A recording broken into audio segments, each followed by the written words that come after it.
Hello. अक्सर ये OPD में मुझे पेशेंट्स जब आते हैं मिलने के लिए तो बोलते हैं ये घुटना नी रिप्लेस करना है तो पूरा घुटना ही निकाल दे रहे हैं आप, क्या करने वाले हैं? तो बहुत सारा मिसकंसेप्शन है नी रिप्लेसमेंट के बारे में, hip replacement, for that matter orthopaedic surgery है इटसेल्फ। तो हम लोग एक थोड़ा इन्फॉर्मेशन आज लेंगे कि ये ऑस्टियोआर्थराइटिस क्या है, रिप्लेसमेंट क्यों ज़रूरी है। हर एक पेशेंट को रिप्लेसमेंट सजेस्ट किया जाता है? बिल्कुल नहीं। हमारे ओपीडी में जो पेशेंट्स आते हैं तो उसमें से अराउंड 5% लोगों को सर्जरी सजेस्ट किया जाता है। 90-95% patients are treated with medicine and physiotherapy, any orthopedicians OPD for that matter. लेकिन ये अर्ली स्टेज में पेशेंट्स आते ही नहीं डॉक्टर के पास।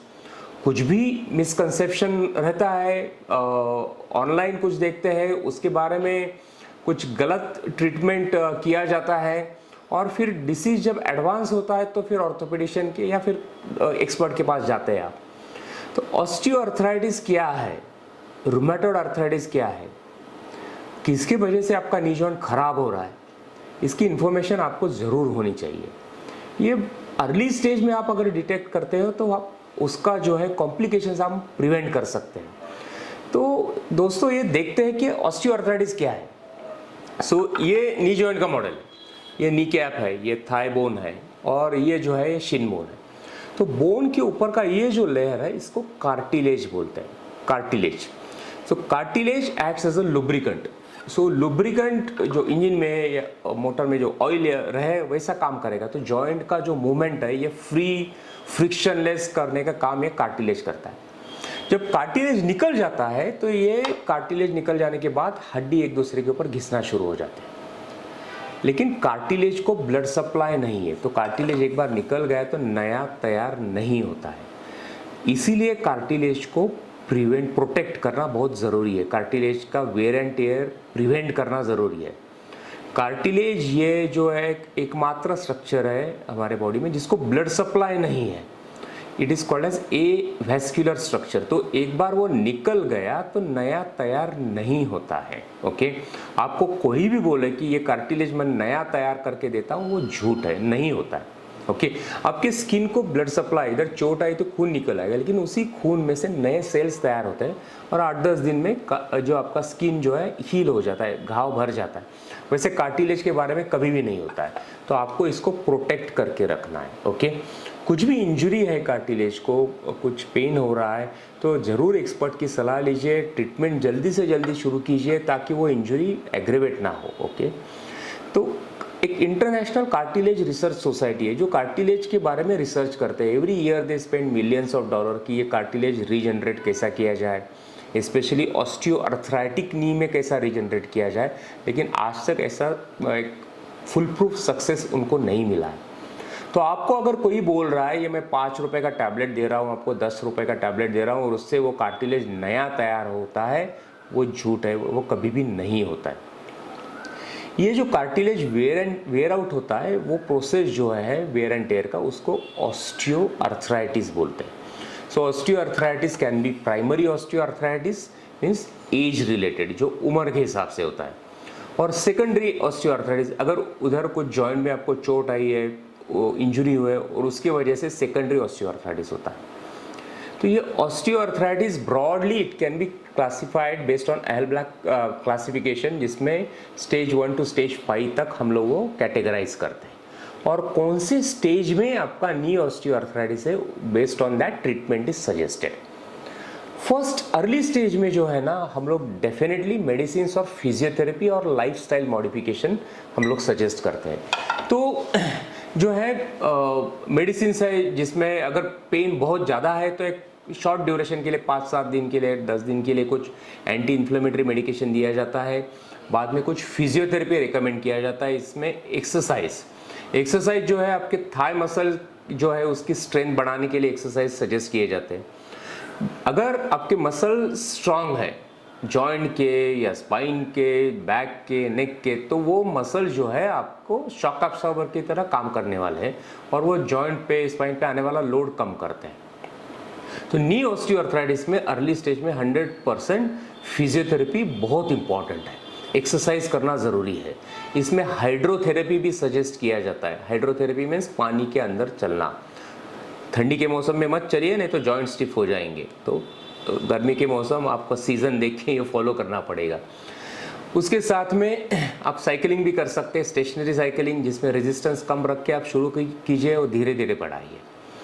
अगर ये एक सर्टन स्टेज के आगे जाता है और आपका पेन ज़्यादा है, इसमें पेन मैनेज नहीं हो रहा है और आपके लेग्स में थोड़ा सा बोइंग हुआ है, शेप जो डिफॉर्म हुआ है, तो और आपका एज जो है इट इज़ लेस देन 60, तो उसमें हम लोग बोइंग करेक्शन का जो सर्जरी है, जिसको हाई टिबियल ऑस्टियोटॉमी, जिसमें यह डिफॉर्मिटी करेक्शन होता है और आप जॉइंट रिप्लेसमेंट आगे डिले कर सकते हैं या फिर कुछ पेशेंट्स में कम्प्लीटली अवॉइड भी कर सकते हैं हम लोग। जो लोगों में डिफॉर्मिटी बहुत ज़्यादा है, ऐसे लोगों में जॉइंट रिप्लेसमेंट सजेस्ट किया जाता है। मैं एक बात आपको बताना चाहता हूँ यहाँ पे, एक अगर आँख में कैटरैक्ट हो गया, एक सर्टन स्टेज के बाद वो कैटरैक्ट में वो लेंस डाल के वो चेंज करना ही पड़ता है। That can not be treated with eye drops, ये समझ लीजिए आप। ऑस्टियोआर्थराइटिस एक सर्टन स्टेज के आगे अगर आपको वेयर एंड टेयर होता है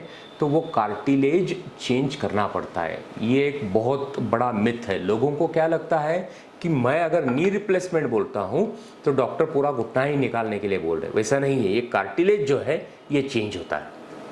मोस्ट ऑफ द पेशेंट्स, ये हम लोग नी कैप को भी हाथ नहीं लगाते हैं, साइड के लिगामेंट्स वैसे ही रहते हैं।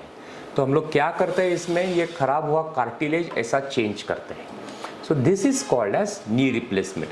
तो बोन के ऊपर का ये जो लेयर है उसको ही चेंज किया जाता है। उसमें आपका जो है नी कैप है या साइड के लिगामेंट्स है उसको हाथ नहीं लगाया जाता, वो चेंज नहीं होते हैं, वो वैसे के वैसे रहते हैं। अगर आपको अंदर के साइड के या बाहर के साइड के एक ही कंपार्टमेंट में वेयर एंड टेयर है तो टोटल रिप्लेसमेंट करना भी ज़रूरी नहीं है। हम लोग ये पार्शियल रिप्लेसमेंट भी कर सकते हैं। ये मॉडल में आपको मैं दिखाना चाहता हूँ, ये पार्शियल रिप्लेसमेंट है। तो एक ही कंपार्टमेंट इसमें चेंज होता है, कंप्लीट चेंज करना इसमें, this is called as total knee replacement, this is partial knee replacement. तो ये पार्शियल में अंदर का या बाहर का जो कंपार्टमेंट है वही चेंज होता है, टोटल में दोनों कंपार्टमेंट चेंज हो जाते हैं। तो based on patients osteoarthritis level, कौन सा कंपार्टमेंट इन्वॉल्व है, उसके बेस पे वो ट्रीटमेंट सजेस्ट किया जाता है। तो ये होने के बाद जो है पेशेंट सेम डे, सिंगल नी अगर करते तो सेम डे, दोनों नी करते तो भी हम लोग 24 आवर्स में पेशेंट चल पाता है और विद इन 48 आवर्स पेशेंट को हम लोग डिस्चार्ज करते हैं। और इसमें जो है एक ये रहता है कि मुझे घर पे जाने के बाद बेड रेस्ट लेना पड़ेगा क्या या बेड पैन लेना पड़ेगा क्या, ऐसा नहीं रहता है। रादर घर पे जाने के बाद जो पेशेंट्स का एक्टिविटी लेवल अच्छा है वो पेशेंट्स में रिकवरी भी फास्ट होता है। तो दोनों नी एक साथ होने के बाद 48 आवर्स में, माने 2 दिन में आप घर पे जा सकते हैं। इसमें जो एनेस्थेशिया रहता है रिप्लेसमेंट के लिए, ये खाली पैर को एनेस्थेशिया दिया जाता है। General anaesthesia is not required, it is called as regional anaesthesia and within 24 hour patient starts walking. घर पे जाने के बाद कुछ फिजियोथेरेपी ज़रूर रहता है 3-4 हफ्ते के लिए, जो फिजियोथेरेपिस्ट आपके घर पे आते हैं। ये सब करना जो है एडवांस स्टेज में ही ज़रूरी रहता है। अगर अर्ली स्टेज में है, आपको थोड़ा सा नी पेन शुरू हुआ है, थोड़ा बहुत वेयर एंड टेयर है, अगर आप प्रिकॉशन लेते हो, प्रॉपर फिजियोथेरेपी लेते हो, जॉइंट लुब्रिकेशन बढ़ाने के लिए कुछ मेडिसिन रहते हैं, वो अगर आप अच्छे से करते हो तो डेफिनेटली ये ऑस्टियोआर्थराइटिस का प्रोग्रेस हम लोग थोड़ा सा स्लो डाउन कर सकते हैं। आपको उसकी वजह से जो तकलीफ होने वाली वो हम कम कर सकते हैं। लेकिन आप ये अर्ली सिम्टम जो है नी पेन के या जॉइंट पेन के अगर आप इग्नोर करते रहते हो तो उसमें क्या होता है कि ऑस्टियोआर्थराइटिस बढ़ते जाता है ना, आफ्टर सर्टन स्टेज ये इंटरवेंशन लगता है। रिप्लेसमेंट का सबसे बड़ा जो एडवांटेज है मेरे हिसाब से कि जो है आपका वॉकिंग डिस्टेंस इंप्रूव होता है। ये जो है रिप्लेसमेंट हम लोग यूजुअली है सीनियर सिटीजन में किया जाता है, 60+ एज ग्रुप। लेकिन जो है it depends on your level of osteoarthritis. अभी रूमेटॉइड आर्थराइटिस जो है वो यंग एज में भी अफेक्ट करता है। तो youngest patient I have operated for knee replacement 31 year old. She was a school teacher and she came on wheelchair, 31 year old. उनको तो मैं नहीं बोल सकता आप और 25-30 साल रुकिए और उसके बाद में ऑपरेट करेंगे, वैसा नहीं होता है। Quality of life is equally important. And ये उनको ऑपरेट करके भी आज 8-10 साल हो गए, she is leading a normal life.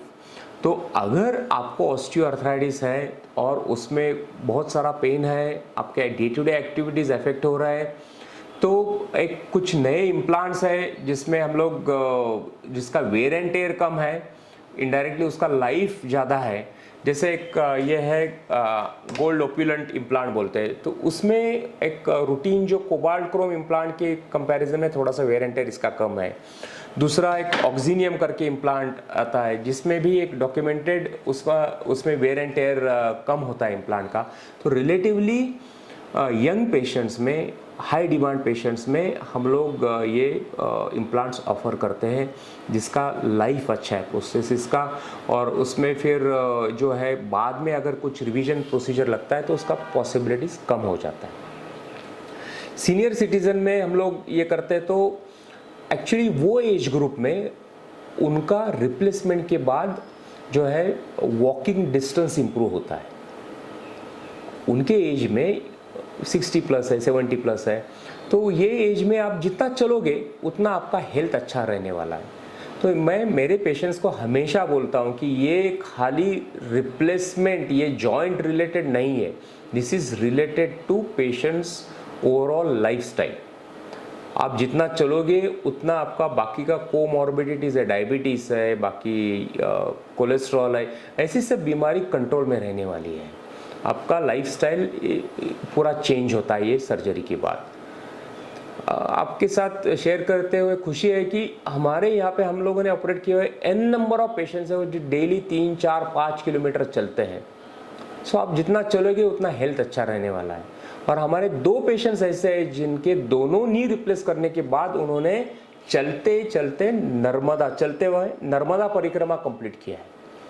सो नर्मदा परिक्रमा, यू कैन इमेजिन 3600 किलोमीटर्स उन्होंने डेली एक 15-20 किलोमीटर 25 किलोमीटर चलते हुए बैक पे अराउंड 15-20 केजी का वेट लेके उन्होंने नर्मदा परिक्रमा कंप्लीट किया है।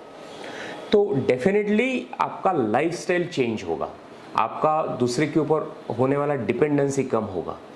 सो ये करते हुए जो है, जैसा मुझे पूछा जाता है कि कौन से एज में ये करना चाहिए, तो यंग एज का मैंने बोला कि it is about quality of life. और पेन किलर खा के ऑस्टियोआर्थराइटिस का जो प्रोसीजर है आप पोस्टपोन मत कीजिए, क्योंकि पेन किलर से ऑस्टियोआर्थराइटिस की वजह से जो पेन हो रहा है वो प्रॉब्लम सॉल्व नहीं होने वाला आपका, वो आपको समझता नहीं। पेन किलर का असर है 6-8 घंटा, पेन किलर का असर खत्म तो फिर वापस प्रॉब्लम शुरू।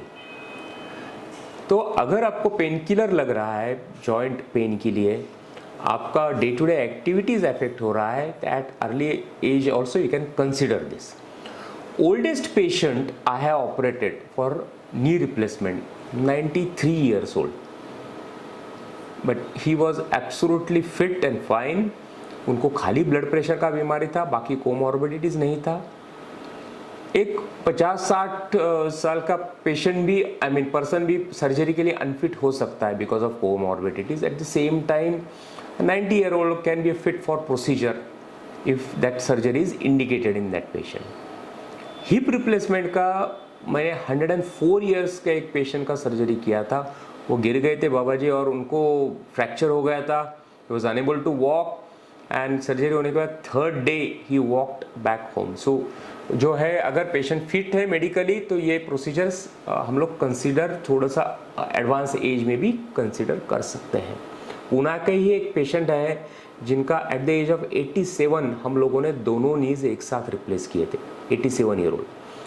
तो this is about knee replacement, हम लोग क्या करते हैं, it is about myths and facts.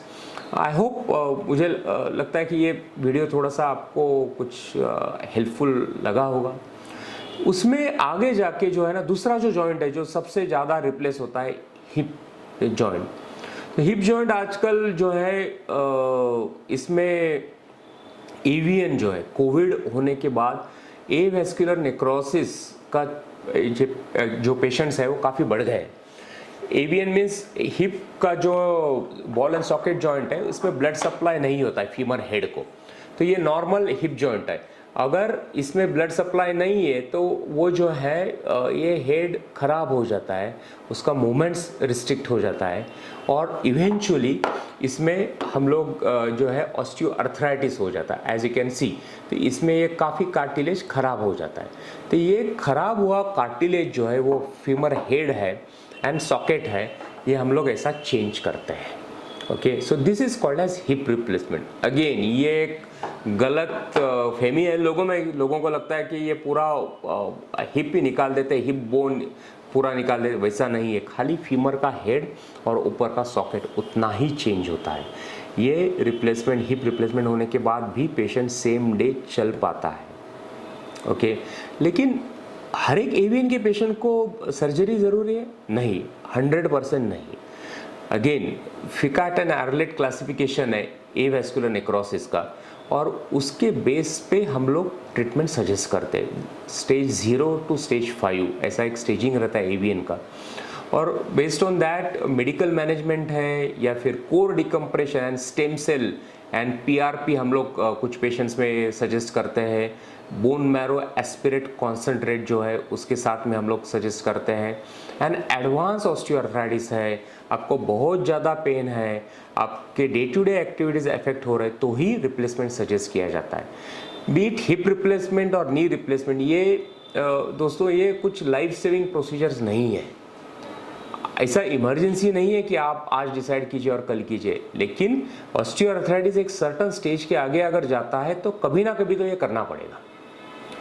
हमारे पेशेंट्स है, आपको सुनकर भी ये हैरानी होगी कि ये 75 to 80 ये एज ग्रुप के सबसे ज़्यादा पेशेंट्स मैं आज के तारीख में कर रहा हूँ। क्यों? लोग क्या करते हैं, मेरा भी 68 हो गया, क्यों करना है, 70 हो गया, क्यों करना है, 72, and they try to avoid surgery. Anyone would like to avoid surgery, I mean nothing wrong in that.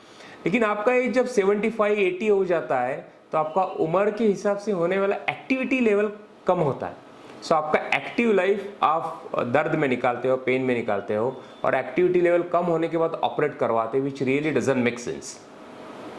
So right age में ये अगर करवा लेते हो, डिफॉर्मिटी ज़्यादा बढ़ने से पहले अगर आप करवाते हो तो उसका ज़्यादा आप यूटिलाइज भी कर पाओगे, वो जॉइंट जो है वो सर्जरी का ज़्यादा बेनिफिट आपको मिलेगा।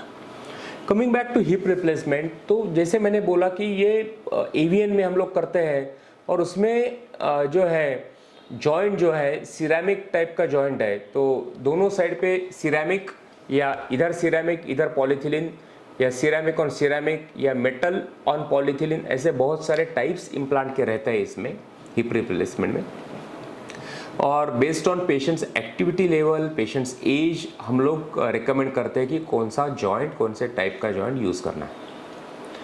आजकल ये डायरेक्ट एंटीरियर अप्रोच DAA, इसके बारे में काफ़ी सारा lot of discussion and debates and scientific presentations are going on.